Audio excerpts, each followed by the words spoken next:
buenas tardes, gracias por acompañarnos en una nueva emisión del espacio Diálogos con la Justicia, programa institucional de la Sala de Casación Civil de la Corte Suprema de Justicia. Saludamos a los magistrados de los distintos tribunales superiores del país, a nuestros jueces, operadores judiciales, comunidad académica y ciudadanía en general que nos siguen a través de la página web de la Corte Suprema de Justicia. Este encuentro de experiencias y saberes entre la justicia, el derecho y la ciudadanía, impulsado por la Sala de Casación Civil de la Corte Suprema de Justicia.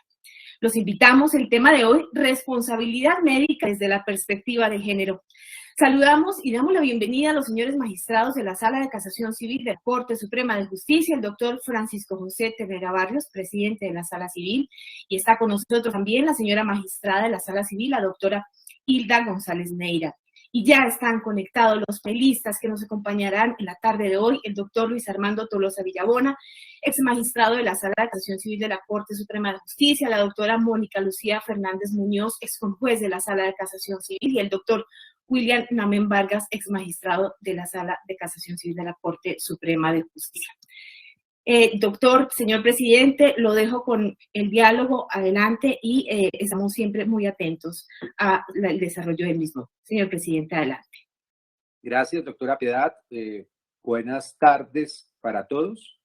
Muy bienvenidos a esta jornada de diálogo. Es un tema pues interesantísimo. Agradecemos como siempre a nuestros invitados. Infinitas gracias por sus luces. Procedemos inmediatamente entonces con cada una de las exposiciones.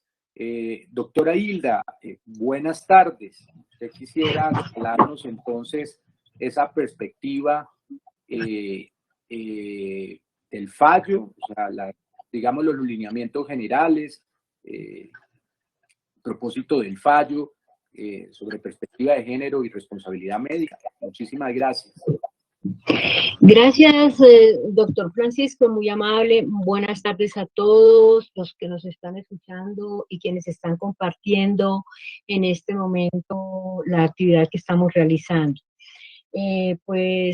Vamos a trabajar entonces a recordar un poco sobre la decisión que nos aglutina hoy, la sentencia de casación 3728 del año 2021.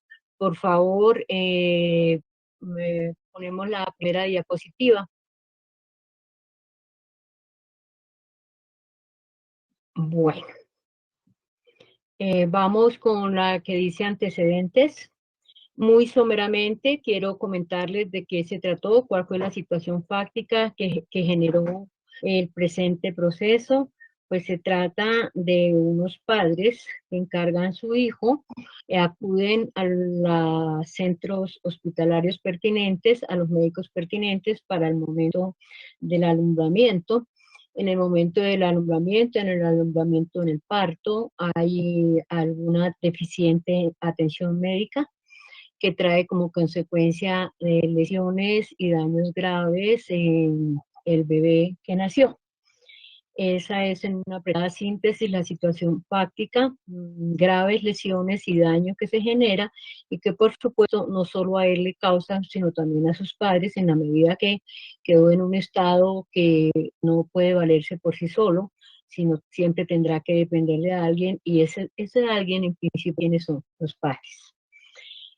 Los padres, y en su propio nombre y en el nombre menor, deciden demandar a la EPS que lo atendió, a la clínica donde se llevó a cabo el parto y a los médicos tratantes. Buscan que se les declare responsables, buscan que les indemnice el perjuicio que con ese daño se causó. El juez de primera instancia declaró la responsabilidad civil contractual con relación a la madre, que ella era afiliada al régimen contributivo, y extracontractual con relación al padre y al hijo. Solamente declaró la responsabilidad de la EPS y del establecimiento clínico. Frente a los médicos no encontró probados los presupuestos de la responsabilidad para declararla. Apelan tanto demandantes como los demandados condenados. El juez de segunda instancia, al resolver al resolver la apelación y específicamente en lo que tiene que ver con el daño, su valoración y la cuantificación, aumentó los valores, pero dejó el de papá diferente al de la madre, bajo un supuesto que ya vamos a ver, y de la misma manera al hijo dijo que no podía reconocerle daño moral por las condiciones mismas que presentaba. Frente a esa decisión de segunda instancia, se interpuso recurso de casación, pues ¿qué es lo que se cuestiona? La valoración, la tasación del daño, la cuantificación de los perjuicios derivados de la responsabilidad que se declaró en el juicio. Siguiente diapositiva, por favor. Ya entonces nos encontramos en el recurso de casación y pues yo he querido titular esta decisión como daño patrimonial, no patrimonial, perdón, discriminación por género, en dos situaciones, discriminación por género y discriminación por discapacidad. Discriminación por género con relación al padre. El tribunal le reconoció al papá por daño no patrimonial, es decir, daño a la vida, relación y daño moral. Sobra decirlo, pero en una concepción muy simplista de este daño, diría yo que el daño a la vida, relación es lo que me pasa a mí, mi vida externa, y el daño moral es lo que me pasa a mí en mi vida interna. Frente a esos dos conceptos, le reconoció al papá 80 millones, mientras por cada uno de esos le reconoció a la madre 150 millones. ¿Cuál fue la razón para reconocerle menos, cuantificarlo menos al padre? Dice que es que la realidad sociocultural de nuestro entorno, estamos hablando del departamento de Santander, que en casos como este suele recargar más en la madre que en el padre el hecho de sobrellevar una carga como la de un hijo discapacitado. Dice que, por ejemplo, es la madre la que lleva a consulta al niño y en el caso específico el perito así lo dio. Siguiente diapositiva, por favor. Frente a eso, no podíamos obviar que en el ordenamiento colombiano la consagración del derecho a la igualdad en las relaciones familiares ha sido una conquista histórica. Nos remontamos al decreto 820 del 74, y de ahí para acá todas las normas que se han promulgado y igualmente los pronunciamientos tanto de jurisprudencia constitucional como de jurisprudencia civil. En la primera es con relación a la consagración de la igualdad entre los integrantes de la familia y en particular de los miembros de la pareja, entre ellos como pareja y frente a sus derechos y deberes como padre. Citamos en esa decisión, la sala cita la C-727 del 2015, y esa consagración de la igualdad en Colombia se encuentra ligada a las progresivas reformas del Código Civil y a las nuevas leyes que reconocieron a la mujer las mismas prerrogativas que antes correspondían únicamente al hombre y padre de familia. El Código Civil exalta la corresponsabilidad de padre y madre. Por ejemplo, los artículos 177, 235, 262, 264, 288, entre otras innumerables disposiciones del Código de Normas Complementarias. Esas normas son todas expresiones del deber de socorro con respecto a los hijos que han de cumplirse de manera mancomunada, salvo ausencia física de alguno de los padres o abandono de las obligaciones de familia por uno de ellos. Y no solo tienen que ver con la personal realización de las tareas involucradas en la crianza, educación y establecimiento de descendientes, sino también con la asunción de los gastos que son inherentes a tales labores con los cuales debe contribuir cada uno de los padres. A su vez, de una interpretación sistemática de los cánones 5 y 42 de nuestra Constitución, emana que ese instrumento propugna por una igualdad real en favor de la familia.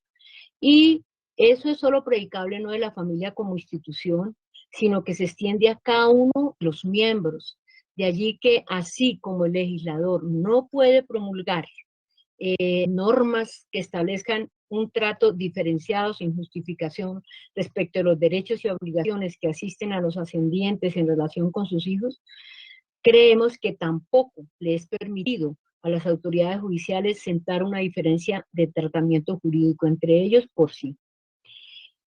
En el plano internacional, conocemos convenios de derechos humanos que se prevalecen en el orden interno por aplicación del bloque de constitucionalidad, artículo 93 de la Constitución Política. Esos convenios equiparan los derechos de hombres y mujeres e imponen a los estados la obligación de garantizar el postulado de paridad. Recordamos la Convención sobre la Eliminación de todas las formas de discriminación contra la mujer, el Pacto de los Derechos Civiles y Políticos, la Convención Americana de los Derechos Humanos, la Convención sobre los Derechos del Niño. ¿Por qué citamos aquí la Convención sobre los Derechos del Niño? Porque en este caso, cuando empezó el proceso, el hijo era menor de edad. Adquirió la mayoría de edad cuando ya se estaba terminando el proceso. Tanto la Carta Política como los mandatos legales y los instrumentos internacionales que acabo de mencionar y muchos otros han procurado instalar social y positivamente un orden jurídico en el que se reconoce el plano de igualdad en que se hallan los derechos, obligaciones y responsabilidades de la mujer y el hombre, estamos hablando en su rol de progenitores. Equivalencia que, si bien redunda en su favor, se establece como mecanismo de protección del interés superior del menor. Siguiente diapositiva, por favor.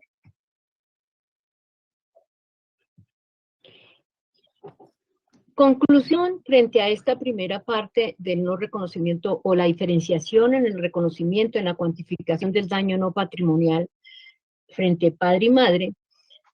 Podríamos concluir nosotros que en el caso que examinamos, el fallador de la segunda instancia desconoció en su integridad el anterior plexo normativo y en sustitución de aquel optó por imponer una interpretación cimentada exclusivamente en un estereotipo de género sobre el papel de la mujer en la sociedad y en la familia, que desconoce el rol activo de los hombres comprometidos con el desarrollo integral y armónico de sus descendientes y su idoneidad para el cuidado y crianza de los mismos, regla general que solo perdería validez ante la acreditación de circunstancias indicativas de desatención a las obligaciones propias de los padres. Eso fue en lo que tuvo que ver con el padre. Continuamos. Siguiente diapositiva, por favor. Vamos a ver lo que pasó con el hijo. Allí hubo una discriminación al no reconocerle el daño moral. Consideramos que hubo una discriminación por discapacidad cognitiva. Al menor, en su condena, para ese momento que les digo que inició el proceso, al menor en su condición de víctima principal del acontecimiento dañoso, le asignó 250 millones por concepto de daños fisiológicos y dice el tribunal en lo que se incluye perjuicios a la vida de relación y daño vital. Pero dijo que no le reconocería perjuicio moral. La razón dice que las condiciones de la persona no le permiten reconocer el dolor que causa su estado, ni tiene conciencia de su propia situación. Y el menoscabo de la naturaleza no es otra cosa que el dolor espiritual que una persona siente por el hecho de hallarse enfermo, discapacitado o por una pérdida irreparable. Dice el tribunal, al no detectarse inteligencia ni memoria en el adolescente ya para ese momento, debido a su deficiencia cognitiva profunda y de su desorientación absoluta, debe concluirse que su situación no le permite experimentar el dolor que los juristas llamamos daño moral, palabras del tribunal. Y por ello no es posible reconocer algo que no existe, lo que no ocurre con la vida de relación, que es más objetiva y susceptible de valorar. En conclusión, el tribunal consideró inviable otorgar reparación por el sufrimiento anímico a una persona con una seria alteración de sus facultades intelectuales.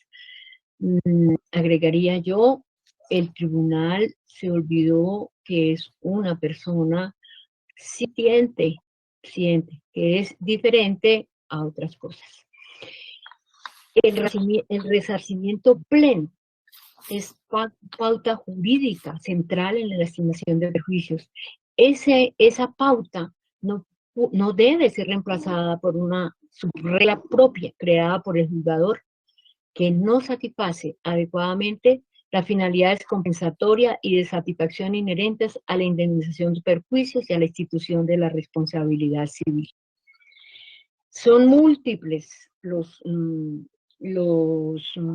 instrumentos nacionales e internacionales que propugnan por el trato dignificante e igualitario de las personas con discapacidad, sea esta física, mental, intelectual o sensorial. Entre nosotros, nuestra Constitución, artículo 13, 47, 54, 68, la Ley 1098 del 2006, la Ley 1618 del 2013, regla séptima, Tratado, Declaración Universal de los Derechos Humanos, artículos 2 y 3, Pacto Internacional de Derechos Civiles y Políticos e Internacional de Derechos Económicos, Socioculturales, Sociales y Culturales, artículos 2 y 24, Convención sobre los Derechos del Niño, artículo 2 y 23, Convención Interamericana para la Eliminación de todas formas de discriminación contra las personas con discapacidad, artículos 1, literal A, numeral 2, la Convención, bueno, etc. ¿Qué podemos decir acá? Seguimos. La siguiente diapositiva, por favor. De ese elenco normativo que les acabo de referir y que todos ustedes conocen muy bien, surge con claridad el compromiso del Estado colombiano con la garantía de los derechos y libertades de las personas con discapacidad en reconocimiento de su dignidad humana e igualdad con los demás individuos ante la ley, que ha conducido a la adopción de medidas y acciones afirmativas mediante las cuales debe suprimirse todo factor de distinción por razón de discapacidad generador de un trato discriminatorio, como el que precisamente se cuestiona en el cargo que hizo el caseacista, materializado en la decisión judicial cuando, con base en las deficiencias mentales e intelectuales del joven Sebastián Álvarez García, que determina su condición de discapacidad, le fue desconocida su calidad de titular del derecho a la reparación del agravio moral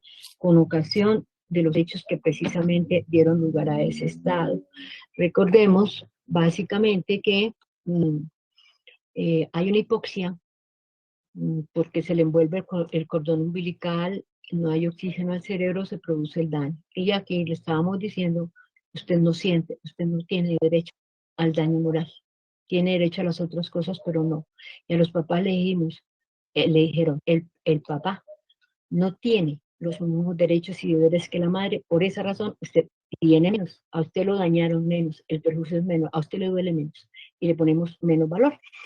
Nosotros tratamos de equilibrar eso en nuestra sentencia de casación, como nos encontramos con algunos tropiezos porque también se excedió un poco el tope de la cuantificación del daño, pero igual nosotros no podíamos mejorar porque la mamá no fue recurrente y además de eso, pues no podíamos ser incoherentes, por esa razón se le dejó el mismo valor que le habían puesto a la mamá, es el mismo valor que le dimos al papá y le reconocimos el daño moral al menor. Son ustedes muy amables, muchas gracias por escucharme y espero que sean benévolos con la decisión. Gracias. He terminado, señor presidente. Doctora Hilda, muchísimas gracias. Doctora Hilda, muchísimas gracias. Muy interesante, digámoslo, la presentación del fallo. Vamos entonces a proceder, señoras y señores, con el resto de panelistas. Precisamente, doctora Mónica, usted tiene, pues, digámoslo, unos comentarios muy interesantes que nos va a regalar. Adelante, doctora Mónica. Bienvenida. Muchísimas gracias, doctor Francisco. Bueno, antes que nada, quiero manifestarles que para mí es un privilegio poder estar en este espacio y poder compartir opiniones con los ilustres magistrados, magistradas y magistrados y exmagistrados que participan en este encuentro, por lo cual agradezco esta honrosa invitación. Y saludo muy respetuosamente a todos los funcionarios de la rama judicial, especialmente a la doctora Piedad y a todas las personas que nos escuchan.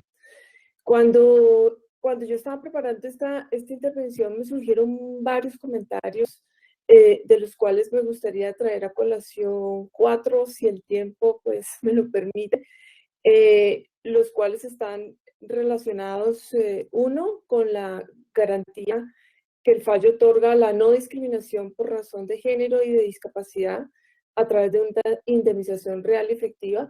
Dos, con el hecho de haber echado de menos la indemnización patrimonial a la que tenía derecho el joven víctima que resultó afectado con grave discapacidad mental por negligencia médica al momento del alumbramiento. Tres, con la consideración de que la tasación del daño extrapatrimonial constituya precedente judicial. Y cuatro, con el hecho que este fallo revive la reflexión en torno a la necesidad de aumentar los montos indemnizatorios en casos graves como el analizado, con lo cual la intervención de la jurisprudencia en este aspecto serviría para exaltar la función preventiva, no punitiva, sino preventiva de la responsabilidad civil. Como tengo entendido que el doctor Namen hará algunas referencias relacionadas con el primer punto, pues voy a pasar, yo creo que directamente al punto 3 y al punto, al punto 3 y al punto 4.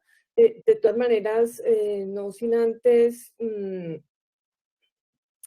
resaltar que, pues que este pronunciamiento, como lo acabamos de escuchar, resuelve un problema de responsabilidad civil médica bien delicado, y es el del nacimiento de un hijo en situación de discapacidad, donde además se presentaba como característica particular el hecho que el proceso dañoso estaba en curso al momento que la culpa médica fue cometida, en razón a que el neonato venía ya con 3 vueltas de cordón umbilical sobre el pecho.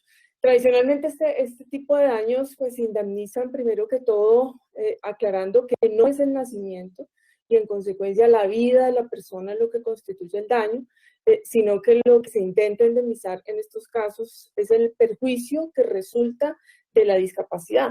Es decir, el sufrimiento específico infligido a los padres con ocasión del nacimiento de su hijo en condiciones de discapacidad, y respecto al hijo que nace en dichas condiciones, el perjuicio se cristaliza en el hecho de vivir en condiciones de discapacidad. Considero que el litigio fue abordado de manera muy acertada por la Corte en la valoración de los elementos de la responsabilidad civil, la culpa, el nexo causal, y por supuesto el perjuicio, teniendo en cuenta que el tribunal había negado, como ya lo vimos, el daño moral al joven víctima directa que resultó afectado de grave discapacidad mental por culpa médica. En este caso, la sala civil, y aquí el valor de este fallo, pues procede a adicionar un nuevo argumento con miras a lograr el resarcimiento de este rubro, y este argumento se sustenta en la no discriminación por razón de discapacidad. Bueno, por otra parte, pues es importante sacar que en este aspecto se logra una equiparación de pareceres tanto en la jurisdicción ordinaria como en la jurisdicción contencioso administrativa, y se da una respuesta satisfactoria al problema que como sociedad nosotros enfrentamos, y es la búsqueda de mecanismos eficaces que permitan erradicar totalmente cualquier comportamiento que atente contra el derecho a la igualdad de trato. Bueno, por otra parte, no obstante, pues lo valioso de esta postura acogida por la sala frente a la indemnización otorgada por el tribunal, que resultaba pues discriminante por razones de género y por razones de discapacidad, el fallo plantea otro punto que sería importante comentar, y es la postura de la sala civil relacionado con la tasación del daño extrapatrimonial como constitutiva de precedente judicial. Y para analizar este punto, encontramos que la sala civil en fallo del 28 de febrero de 1990 había asumido una posición distinta, es decir, considerar que los topes que de manera periódica va fijando la sala no son de obligatorio acatamiento por los falladores de las instancias, porque esos topes constituyen apenas una guía para las jurisdicciones inferiores, es decir, son sumas orientadoras del juez, no a título de imposición, sino de referentes, como parámetro de referencia o guía para los funcionarios judiciales.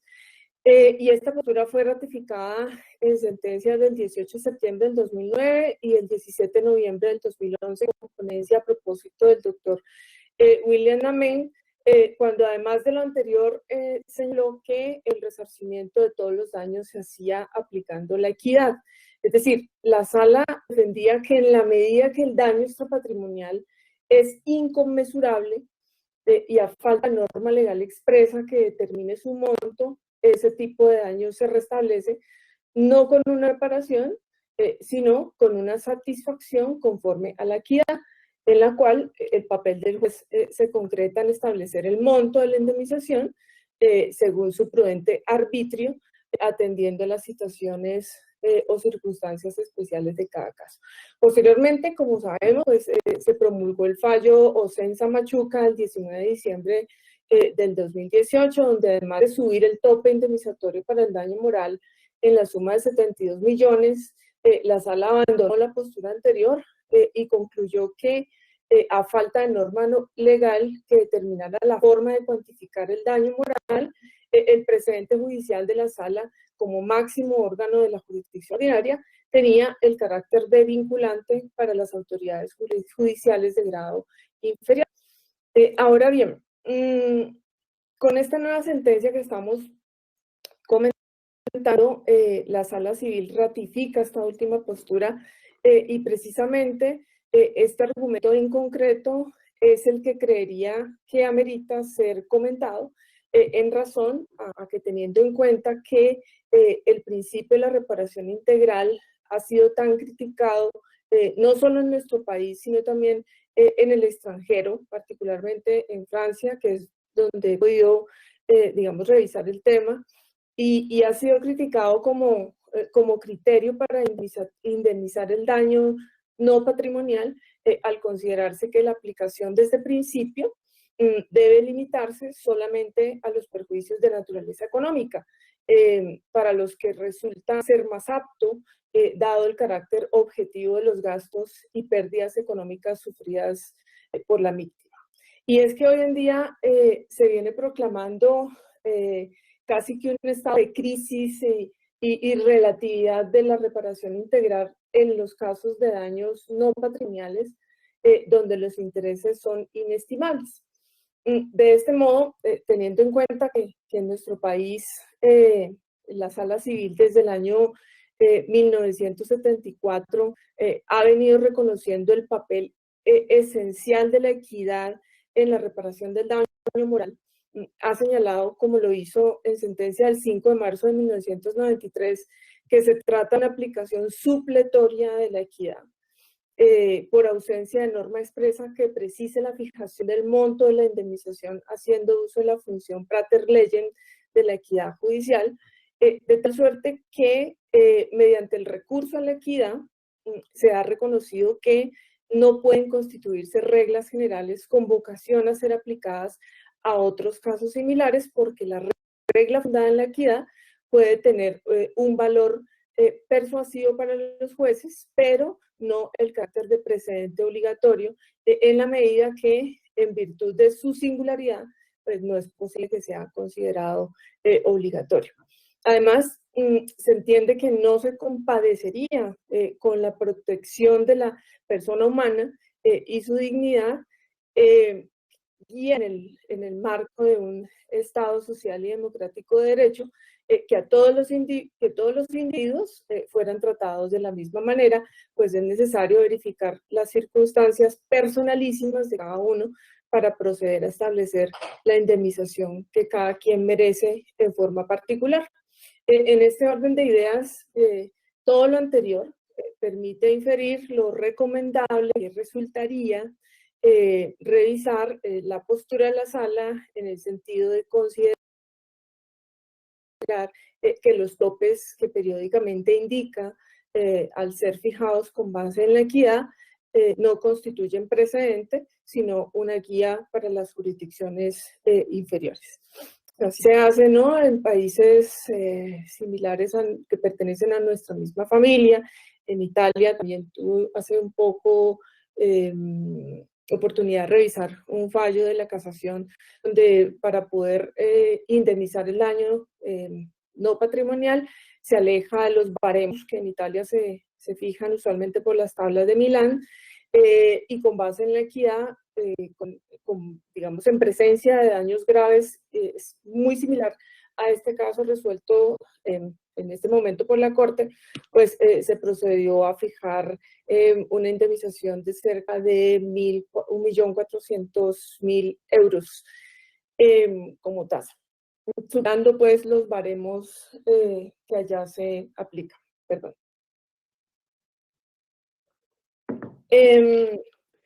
Por otra parte, cuando hice el fallo del Tribunal Superior de Bucaramanga, me hizo pensar inmediatamente en la reiterada petición que la doctrina colombiana ha venido haciendo desde hace algún tiempo, y también concretada con apoyo en las distintas demandas por responsabilidad médica impetrada, que intentan el reconocimiento de montos indemnizatorios por daños extrapatrimoniales superiores a los tradicionales reconocidos, como sucedió precisamente en este caso. Elevar los montos, y aquí estoy hablando del cuarto comentario ya, elevar los montos a la indemnización del daño extrapatrimonial en aquellos casos donde se generan secuelas psicofísicas de extrema gravedad, en aras de que por esa vía se pueda lograr una exaltación de la importancia de la función preventiva de la responsabilidad civil, creo que es un aspecto en el cual es preciso reflexionar. Y no quisiera pues, desperdiciar este espacio para referirme brevemente a este punto, porque personalmente comparto una gran simpatía por la función preventiva de la responsabilidad civil y en consecuencia soy de aquellas personas que concuerdan con la opinión relacionada con la urgente necesidad que existe de trabajar más en nuestro país por la prevención de los daños, y en esto la labor de la jurisprudencia resulta esencial. Frente a los daños como los que apreciamos en el fallo que estamos comentando, hemos podido evidenciar que la indemnización no basta, sino que es necesario prevenir que esos daños ocurran. De tal manera que yo coincido con quienes entienden que es justo que se indemnice el daño extrapatrimonial y que dicha suma de dinero funcione como una satisfacción de reemplazo, ya que no existe la posibilidad de realizar una reparación integral. Sin embargo, creo que ello no alcanza a eliminar en modo alguno los efectos de la conducta antijurídica, y que el derecho a la responsabilidad civil no puede quedarse de brazos cruzados esperando la producción de daños irreparables para poder luego actuar.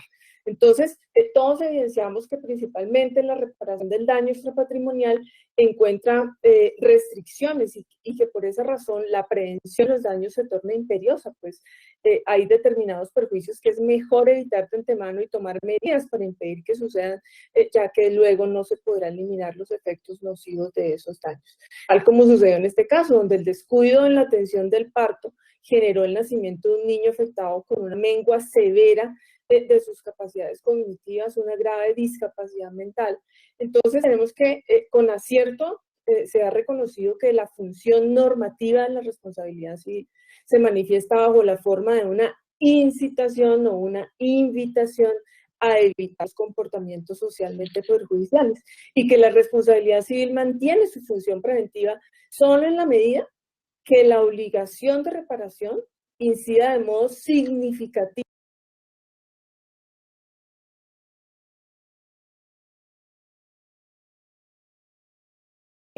sobre el patrimonio del demandado, a tal punto que logre inducirlo a que modifique su propio comportamiento y a tomar precauciones en el ejercicio de sus actividades. Y aquí pues es preciso pensar en los últimos avances que incluso se están logrando ya en materia de función preventiva de la responsabilidad civil.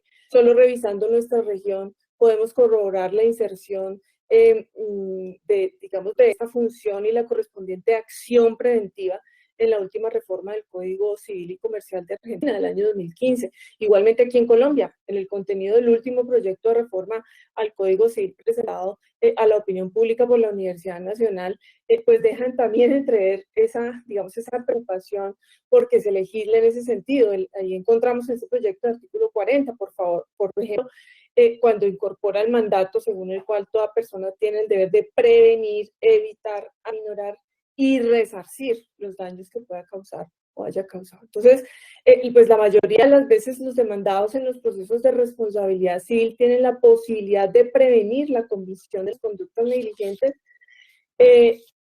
descuidadas e imperitas, digamos, en la atención de los pacientes, quienes también, en la mayoría de las veces, constituyen la parte débil de la relación y por contera, pues son personas vulnerables.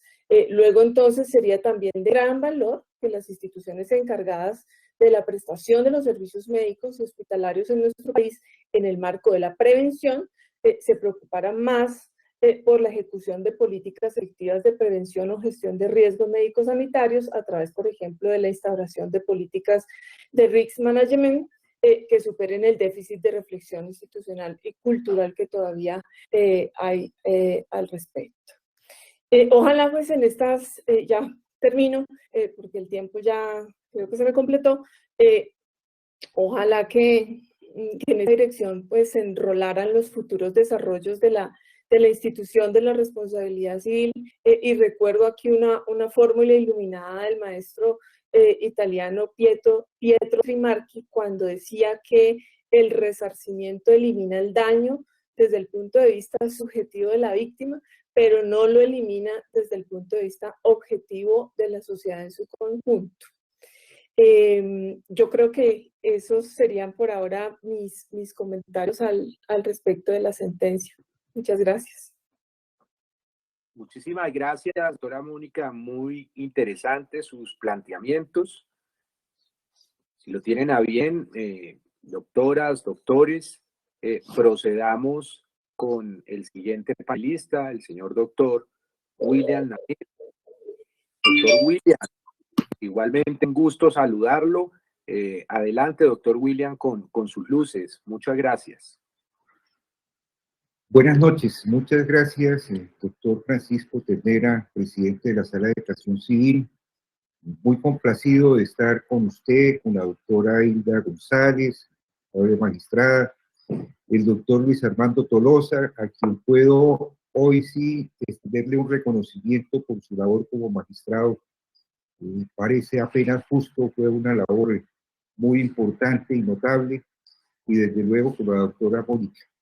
Buenas noches a todos los magistrados, magistradas, jueces, juezas de la República y a quienes nos escuchan, y por supuesto al personal de la Corte Suprema de Justicia. Mil gracias por esta invitación que nos honra. En realidad es muy grato volver a este foro académico a comentar asuntos de importancia en el desarrollo de la jurisprudencia y del país en general.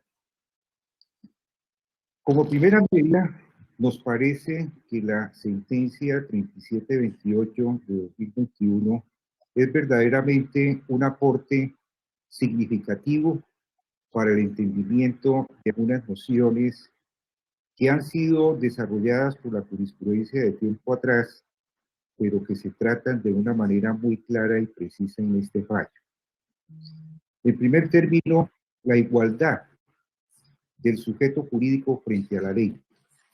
Todos somos exactamente iguales, sin ningún tipo de distinción, por razón de edad, sexo, profesión, conocimiento, oportunidades de vida, situación personal de capacidad o discapacidad, y tenemos, por supuesto, un tratamiento igual frente a la ley. Ese es un punto importante en la sentencia que se destaca de una manera muy clara y precisa. En segundo término, la reparación del daño. El daño debe ser integral y debe resarcirse en la medida en que se acredite su ocurrencia y, por supuesto, esté demostrado siguiendo las pautas legales y las pautas de la jurisprudencia. Dos aspectos a los cuales me voy a referir muy puntualmente. La sentencia hace una notable precisión sobre el daño a la vida de relación. Memora, por supuesto, la categoría de los daños no patrimoniales y precisa el reconocimiento dentro de esta categoría del daño a la vida de relación y del daño moral, propiamente dicho, a cuyo efecto parte de la sentencia del 4 de abril de 1968, en donde la Corte realmente con una visión muy amplia al tratar del daño a la persona, refirió al daño a las condiciones de existencia o a la vida de relación y a la sentencia del 13 de mayo de 2008, en donde por primera vez se reconoció, luego de un profundo debate y análisis sobre su autonomía e independencia. La Corte, en la sentencia 3728, destacó estos dos puntos sobre el daño a la vida de relación. Es una noción destinada a recalcar una comprensión integral de la proyección existencial del ser humano, pues concurre una dimensión social o interpersonal de la vida no separable, sino en vinculación dialéctica con la dimensión individual. Esa dimensión social no se circunscribe al ámbito productivo laborativo, pues las relaciones humanas se desenvuelven en planos inagotables, recreativos, deportivos, artísticos, culturales, etc. Trátase propiamente del llamado daño relacional, fundamentalmente en el desarrollo que tiene la persona en su relación, en su vivencia existencial. Me parece que esta puntualización de la Corte es bastante importante para entender en qué consiste propiamente este tipo de daño. En segundo término, la Corte parece ser que vuelve esta sentencia a la noción genuina del daño moral. El daño moral, dice esta sentencia, recae en la dimensión afectiva del individuo, sobre lo más íntimo de su ser, ocasionándole sentimientos de tristeza, dolor, frustración, impotencia, congoja, angustia, zozobra, desolación y pesar, entre otras emociones que quebrantan el espíritu. En la sentencia que refirió la doctora Mónica Fernández, conocida como el caso Machuca, sin embargo, la Corte parece ser que hizo una comprensión un poco mayor del daño moral. En esa sentencia 5686 de 2018 dijo lo siguiente: el daño moral no se limita al presión doloris, sino que, comillas, engloba en este caso afectaciones dañosas a los denominados derechos de la personalidad, ahora también llamados como derechos fundamentales, que no se reducen al honor, la dignidad o buen nombre, sino que abarcan en particular en este caso los derechos a la familia, entre otros ítems de valía. Dentro de este rubro deben quedar comprendidos los dolores y padecimientos del fuero interno del individuo, descritos en la sentencia transcrita, como las afectaciones asimismo internas de daños infligidos a los derechos de la personalidad, verdaderas disminuciones de bienes extrapatrimoniales, lo que excluye, por supuesto, los efectos de la denominada actividad social no patrimonial. La Corte Suprema de Justicia, partiendo de la sentencia de 1922, introdujo por primera vez el concepto de daño moral en el ordenamiento jurídico como un daño autónomo referido exclusivamente a la esfera íntima, interna del individuo, y que se proyecta en una serie de manifestaciones, sin comprender afectaciones a otro tipo de derechos también tutelados por el ordenamiento jurídico. Sin embargo, en esta sentencia del caso Machuca, parece ser que la Corte entendió que el daño moral también comprendía la lesión a los derechos de la personalidad, derechos fundamentales, que no se reducen al honor, la dignidad o buen nombre, sino que abarcan en particular los derechos a la familia, entre otros ítems de igual valía. En la sentencia 3728 de 2021, creo que la Corte vuelve a la concepción genuina del daño moral para limitarlo exclusivamente a la esfera interna del individuo, bajo la perspectiva que todos los derechos, valores que son tutelados por el ordenamiento jurídico y que son vulnerados generan la responsabilidad, pero que no pueden estructurarse categorías cada vez más profusas de distintos daños de acuerdo a la naturaleza de ese derecho o de las normas jurídicas que lo protegen. Así, por ejemplo, un derecho de contenido patrimonial puede estar protegido especialmente en la Constitución política, como también los derechos de la personalidad o los derechos fundamentales de especial protección constitucional, sin que ello comporten categorías distintas o autónomas de daño que deben ser dimensionadas dentro de la perspectiva del daño patrimonial o extrapatrimonial. Sin embargo, la jurisprudencia de la Corte Suprema de Justicia y del Consejo de Estado ha desarrollado estas categorías y, por supuesto, eso constituye un aspecto de particular reflexión y análisis. Me parece destacado de esta sentencia el concepto que se propone del daño moral limitado exclusivamente a su exacta concepción ontológica y jurídica, sin que por supuesto se confunda con el derecho que asiste al honor, a la reputación, a la fama, al prestigio, a los derechos familiares, cuyo quebranto podrá originar daños de una naturaleza diferente. El tercer punto que me pareció supremamente importante es el reconocimiento del daño moral a las personas con discapacidad cognitiva. Este es un punto de una particular connotación y es bastante notable en esta sentencia. El reconocimiento del daño moral a los menores de edad y a las personas que tienen una situación diferente y específicamente de discapacidad, referidos con términos distintos en ordenamientos pasados, ha sido una cuestión bastante debatida. El Tribunal Superior de Bucaramanga se orientó por la tesis clásica que negaba a los menores y por supuesto a las personas con discapacidad la posibilidad de la lesión de estos bienes y derechos. Bajo la perspectiva que si el daño moral consiste propiamente en un dolor, en una zozobra, en una angustia, en un quebranto de un bien absolutamente interior, y estas personas no tienen la posibilidad de discernir y de experimentar ese tipo de circunstancias, se descartaba de una manera absoluta.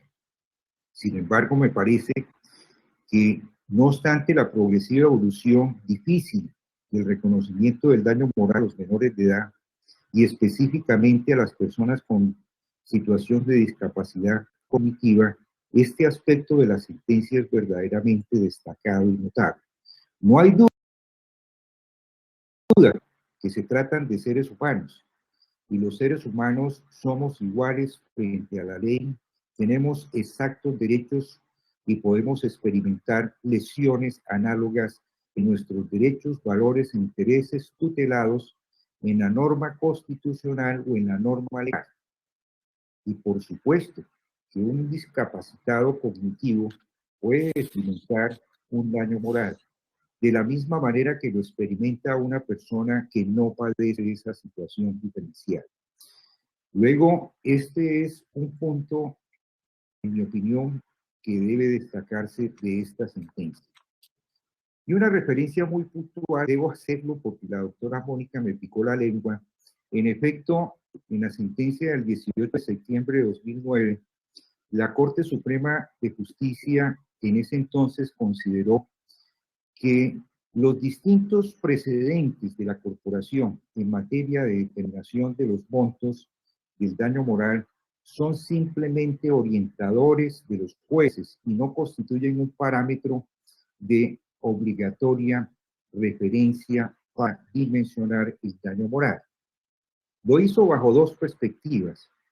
en esa sentencia que reiteraba toda la doctrina de la Corte Suprema de Justicia sobre el particular, en la medida en que establecía que el parámetro era el arbitrio judicial y debía acudirse a los criterios normales de equidad, lógica y sentido común, por cuanto el daño moral en su dimensión no es susceptible de una exacta precisión económica. Esa primera consideración se hizo, y la segunda porque la Corte Constitucional, en una sentencia de constitucionalidad, de una manera clara estableció que en el ordenamiento jurídico colombiano no existe ninguna norma jurídica que establezca un límite obligatorio ni en materia de derecho privado ni en materia de lo contencioso administrativo para dimensionar la justificación del daño moral. Sin embargo, el punto, como también lo anotaba la doctora Mónica, ha sido bastante debatido en los ordenamientos y en la jurisprudencia y en las legislaciones.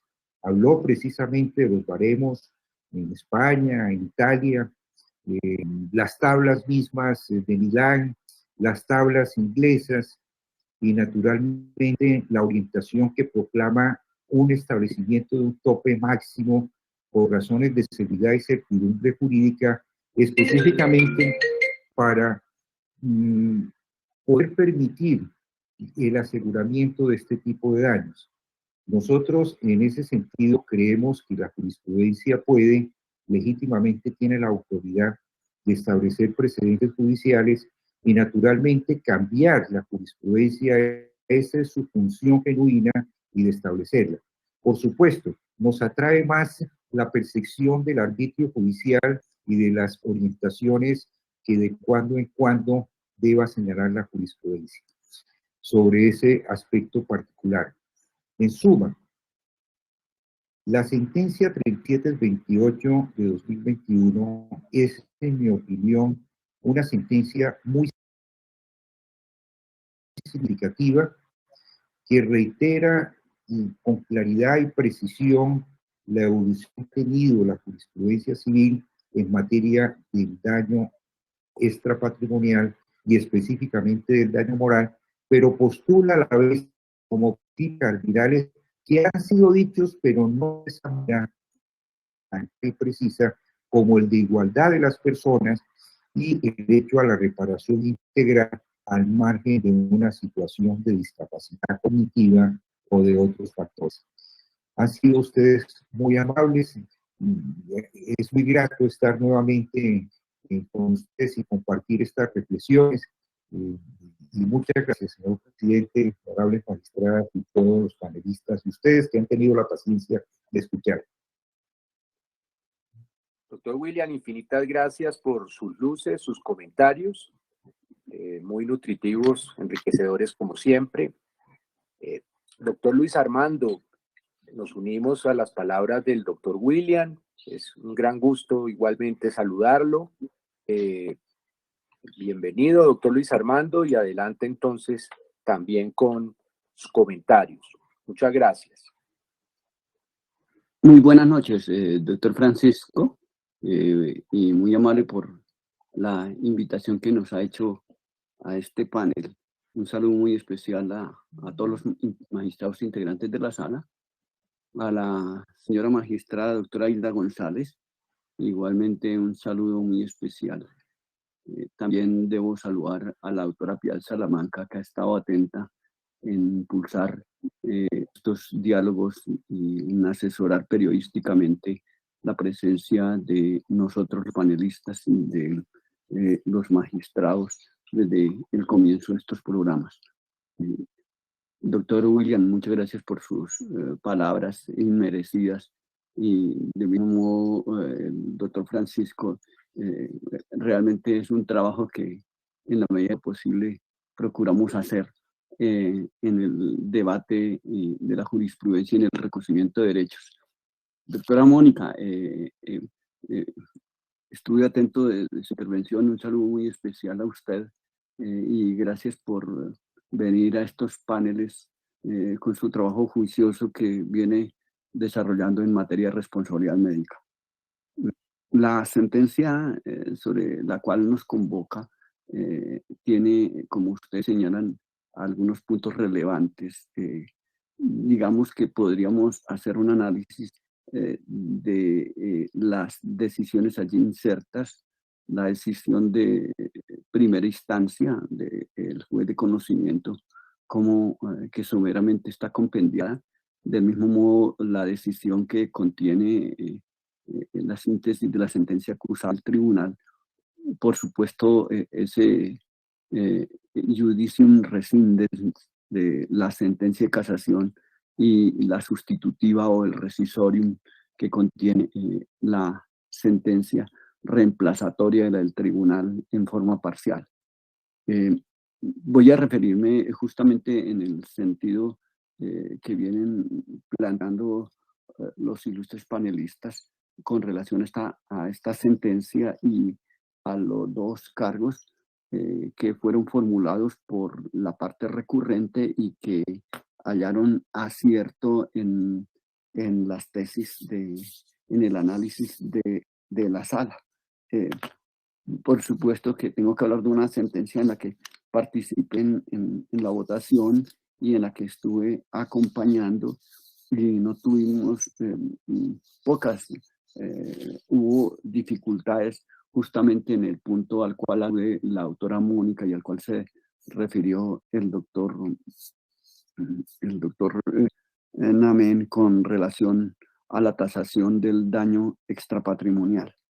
Pero quiero referirme, quiero señalar que a partir de esta decisión, con relación a dos puntos centrales que aborda con relación a la discriminación de género y a la discriminación por razones de discapacidad y la fijación del daño, de pronto tratar de plantear algunas reglas que en esta sentencia se reiteran y se procura compendiar sobre la tasación del daño extrapatrimonial. Creo que la sentencia que refirió de algún modo el doctor Namen, la sentencia del 21 de julio de 1922, de aquel gran magistrado de entonces en ese fallo, el magistrado Nanetti, ese fallo del caso del mausoleo 102, sentencia del 21 de julio de 1922 de León Villaveses contra el municipio de Bogotá, el primer fallo que hubo en este caso, porque el fallo ocasional, donde aperturó la tesis de la reclamación del daño extrapatrimonial, es protagónica en el punto en construir toda una doctrina que creo que conjuntado con el actual diálogo, con el actual fallo que estamos analizando, creo que permite diseñar una serie de pautas para la estimativa, siguiendo el arbitrium iudicis en esta materia. Y de ese fallo y luego el sustitutivo de ese mismo caso, del mismo magistrado Nanetti, en el cementerio, con ocasión allí de la destrucción de la tumba de la cónyuge del señor León Villaveses, y luego la reclamación que se formula allí en el cementerio Nuevo Oriental de Las Nieves, del fallecimiento que fue por allá en 1893. ¿Sí?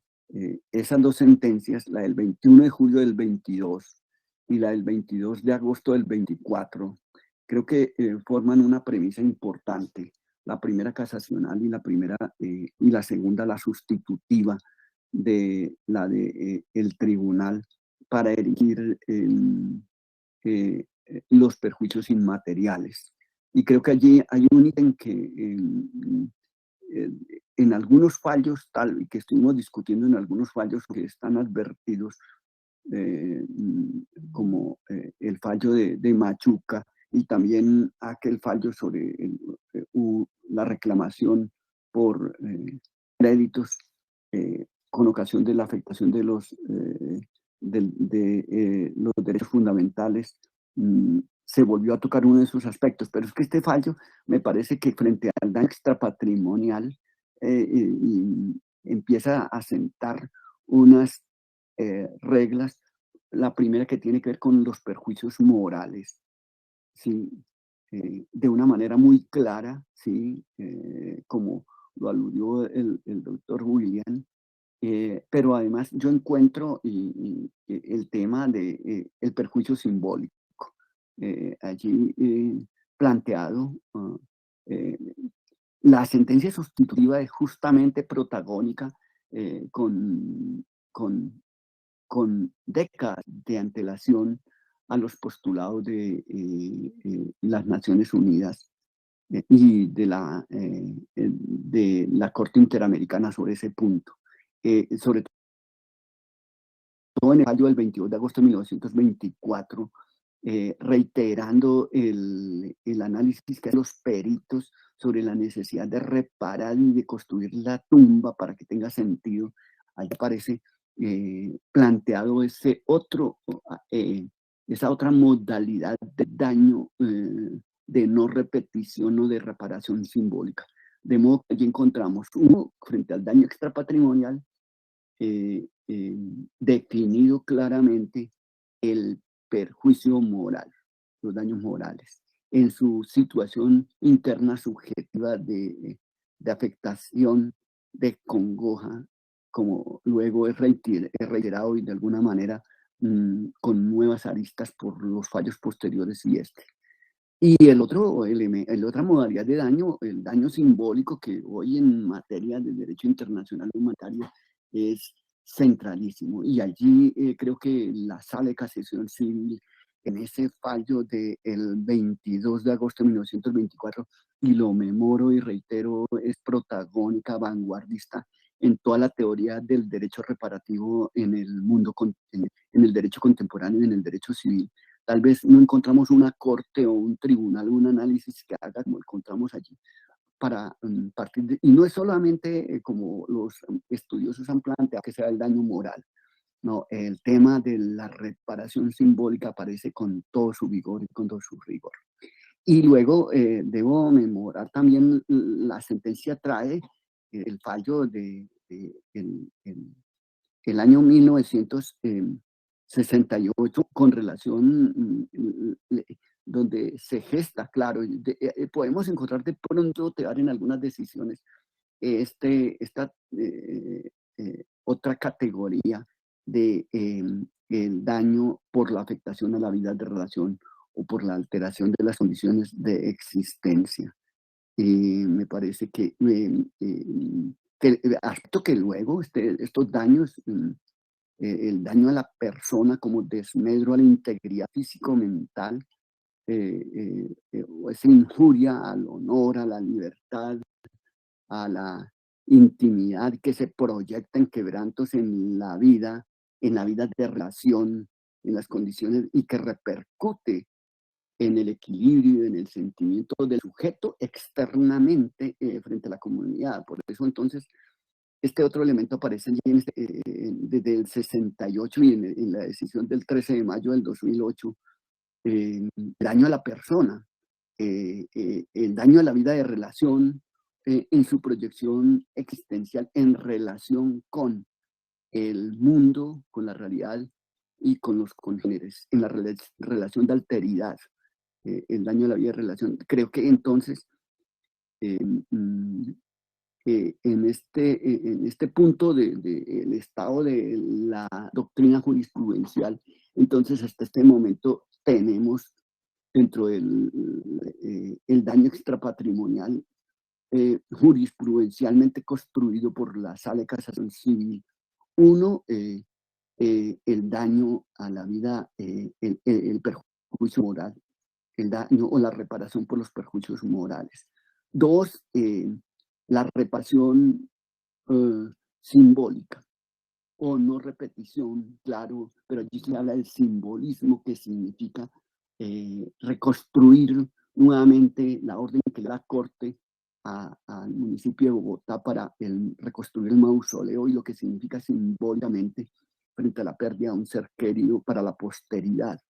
Y aquí con estos dos fallos del 68 y del 2008, la construcción de una tercera modalidad de reparación extrapatrimonial por la vida de relación. Por supuesto que el derecho italiano y de alguna manera el derecho francés estuvo caminando por el daño fisiológico y el Consejo de Estado caminó por la nomenclatura del daño fisiológico. Creo que la nomenclatura que adopta la sala es mucho más humanista porque el daño fisiológico podría acercarse más bien a un daño material. Y aquí se trata de la comprensión del daño en la relación o en la proyección existencial. De manera que más allá del mero agravio moral interno, psíquico, porque aquí es en su órbita externa, en la órbita externa de la persona, ¿verdad? Creo que, bueno, y entonces nos encontramos aquí con este fallo donde sienta creo que algunas premisas, creo que sobre el arbitrium judicis, naturalmente que el establecer baremos, creo que la sala ha venido de cuando en cuando la Corte actualizando. Aquí se encontró con un grave problema y es que el tribunal excedió en la materia, tanto a la vida de relación como a los daños morales, por defecto y por exceso, más o menos los baremos, el arbitrio judicis que venía adoptando la sala, por claro que en casos excepcionales, pero creo que no dejó, la sala caminó hacia la fijación de unas reglas frente a estos dos tipos de daño, al daño moral y al daño a la vida de relaciones. Creo que algunos criterios es, en primer lugar, que esto no es capricho ni arbitrariedad, la tasación, ¿no? En segundo lugar, reitera la sentencia la función reparativa que tienen. En tercer lugar, debo señalar que allí dice, mire, tienen que observarse las condiciones personales y sociales de la víctima. Se tienen que advertir cuáles son los usos sociales, la intensidad de la lesión, la duración del perjuicio. En cuarto lugar, podemos encontrar que allí dice, oiga, es que no podemos separarnos de los elementos materiales, de los elementos fácticos. No se trata de el arbitrium judicis no es una estimativa arbitraria sobre este particular, no es una estimativa de ningún modo arbitrario, no. Hay que mirar el material fáctico. Por eso, entonces, otro criterio que hay allí es que el juez debe fallar teniendo en cuenta la sana crítica, la lógica, la ciencia, las reglas de experiencia. Y aquí, por ejemplo, en las reglas de experiencia y el sentido común fue donde cometió un hierro. Por eso, creo que otra regla que podemos detectar de estos fallos y esta construcción doctrinal es el deber legal de fundamentar la decisión del juez, con fundamento en el ordenamiento y supremacía constitucional. De modo que tiene que un deber legal de fundamentación de la decisión en el punto, pero con sujeción a criterios legales y constitucionales,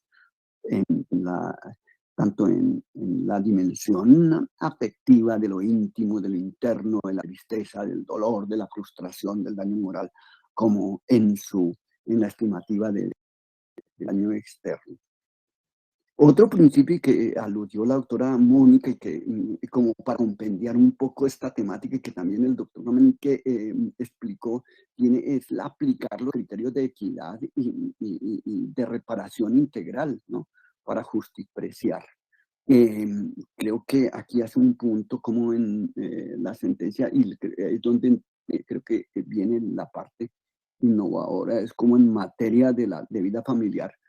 Los dos consortes, los compañeros, sí tienen obligaciones solidarias desde el punto de vista de la solidaridad. Y los dos tienen iguales obligaciones e iguales derechos en la comunidad familiar. Creo que un poco asentarse en la tesis de que es por virtud de la procreación cuando hay una familia. Creo que es corto el criterio y me parece que hay que verlo también como fundamento, esa solidaridad y cómo los dos se afectan también en la potestad parental y en el concepto de el contrato como solemne o consensual de las personas que forman la familia. Bueno, creo que es deficiente el cargo en la regla 13, pero es la parte más fuerte de la regla 13 de la Constitución, porque creo que no lo menciona, que tiene una deficiencia técnica, pero al margen la Corte lo aborda y tiene que ver aquí con cómo el énfasis que se hace, que debe aplicarse una interpretación con enfoque de género, teniendo en cuenta la discapacidad.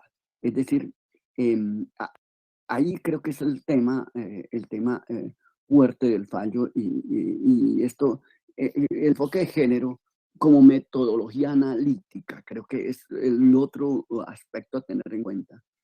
Que el enfoque de género hay que verlo es como una metodología analítica para leer correctamente los hechos que le llegan al juez, la realidad, de forma que le permita visibilizar contextos de discriminación como el caso concreto, que es estructural contra las personas, y que entonces el juez, si logra aplicar esa metodología de enfoque de género, con perspectiva de género, diferencial, y teniendo diferencial, por ejemplo, en torno a la discapacidad, puede adoptar medidas afirmativas para expoliar o para evitar la discriminación o para eliminarla.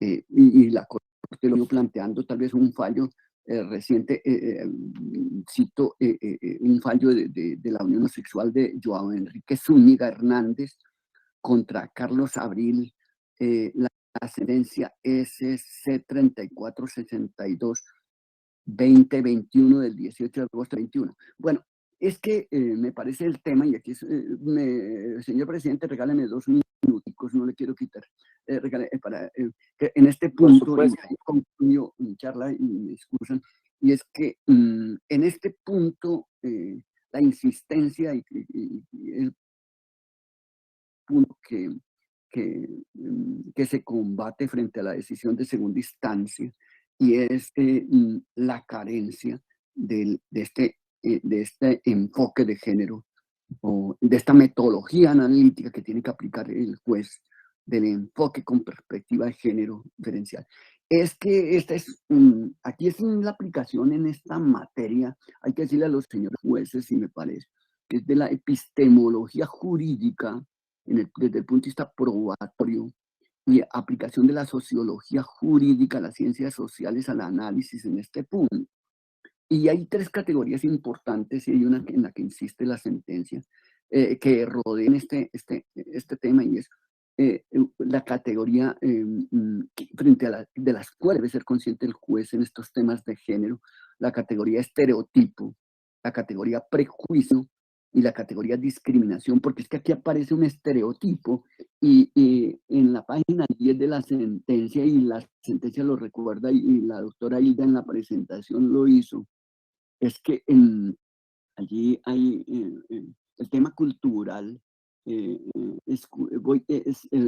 Puntualmente el tribunal dijo en la página 10, y quiero señalar cómo aquí está mal, cómo el juez construye epistémicamente y hace un análisis, creo que donde merece la crítica y donde la Corte se enfrenta a él. Y la autora lo señaló, dijo el tribunal: la realidad sociocultural de nuestro entorno, que en casos como este suele recargar más en la madre que en el padre el hecho de sobrellevar una carga como la de un hijo discapacitado, por ejemplo, en la madre quien lo lleva a la consulta con el perito que actúa en segunda instancia. Ese es el segmento textual que trae la sentencia sobre este punto. Entonces aquí encuentro un estereotipo, que es un elemento cognitivo, una categoría equivocada de la realidad, una categoría epistémica que creamos porque es una creencia generalizada sobre un grupo, sobre el grupo de hombres y de mujeres. Entonces, haciendo un ejemplo, bueno, y aquí nos encontramos otra categoría que es la categoría prejuicio, que ya es un elemento actitudinal, emocional, comportamental, valorativo, negativo, que se relaciona con el estereotipo, que repercute como consecuencia del estereotipo, se genera un prejuicio. Y entonces, para justificar un trato discriminatorio. Y la tercera categoría es la discriminación como un elemento comportamental, conativo, que ya es el reflejo material de ese estereotipo, que da trato diferente a grupos o a personas. Voy a hacerlo con dos ejemplos. Ese ejemplo aparece, y aquí termino, y es para, aprovechando y saludo a todos los señores jueces y los abogados que se encuentran, para validar la necesidad de este enfoque de género y este análisis diferencial que debemos aplicar en el análisis probatorio, teniendo en cuenta las reglas de la sana crítica. Con un ejemplo, este ejemplo de la sentencia, y otro, el que está en el caso Zúñiga. En el caso Zúñiga, el estereotipo lo podemos encontrar que es una relación de dos homosexuales de la siguiente manera. Digamos, la única familia que puede existir es la familia de un hombre y una mujer, o de género masculino y género femenino. Ese es el prejuicio, o sea, no pueden existir otras familias. Ese es el estereotipo. Entonces eso repercute en un prejuicio. ¿Cuál es el prejuicio? Los homosexuales son anormales, ¿sí? Y que aparece probatoriamente y que la corte lo descubre. ¿Y cuál entonces es, cómo se refleja eso probatoriamente en el caso concreto en la discriminación? Los testigos, ¿sí? Dicen que entonces a los homosexuales no se les puede arrendar. Entonces, los testigos dicen, no, es que si fuera homosexual no le pude haber arrendado.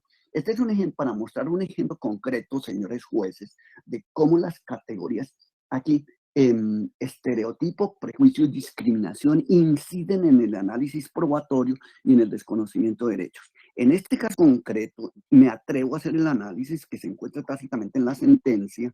Sí, dice, en nuestra cultura, podríamos señalar, de acuerdo al texto que leí de la sentencia, que en nuestra cultura es la madre quien debe sobrellevar la carga, ¿sí? De cuidado de los hijos con o sin discapacidad. Digamos que elaborando el estereotipo, incluyendo la discapacidad. ¿Eso en qué se traduce? ¿En qué, cómo el prejuicio que elabora el sentenciador, cuál es? Y que descubre la corte y por eso casa para replantear el daño, la indemnización. El prejuicio sería, los hombres en nuestra cultura no deben o no pueden sobrellevar las cargas con respecto a los hijos, ¿sí? Está mal que sobrelleven esas cargas, aparece tácitamente porque, digamos, son categorías erradas que construimos, ¿sí? Y eso, ¿cómo repercute? Eso genera discriminación, estereotipo, prejuicio. ¿Y cuál es la discriminación? Pues la discriminación es, en consecuencia, el hombre no tiene derecho a un perjuicio análogo al de la señora, ¿sí? Entonces, aquí, ¿cómo se traduce? Es para señalar el ejemplo y la concreción de las categorías estereotipo, prejuicio y discriminación a partir de la sentencia, entre los tantos problemas que se están planteando. Me excusa, señor presidente de la sala, muchas gracias, doctora Mónica, doctor William, doctora Pia, y por supuesto doctora Hilda y los internautas. Muchas gracias. Gracias a usted, doctor Luis Armando, siempre muy estimulante escucharlo. Les agradecemos a todos pues por su atención, ¿no? Su tiempo, señores jueces, señores abogados, estudiantes, juristas en general, infinitas gracias. A los panelistas, señoras, señores panelistas, muchísimas gracias por sus comentarios, sus observaciones, como siempre muy enriquecedores. Doctora Piedad, tenemos una invitación pendiente, ¿cierto, doctora Piedad? Así es, doctora. Aprovechamos este espacio para invitarlos a todos al próximo encuentro de la jurisdicción civil que se realizará de manera virtual el día 9 de diciembre. Estaremos ampliando esta información a través de nuestros medios de comunicación, la página web y nuestra cuenta de Twitter, doctor. Gracias, doctora Piedad. Nuevamente, gracias a todos. Feliz noche. Hasta luego.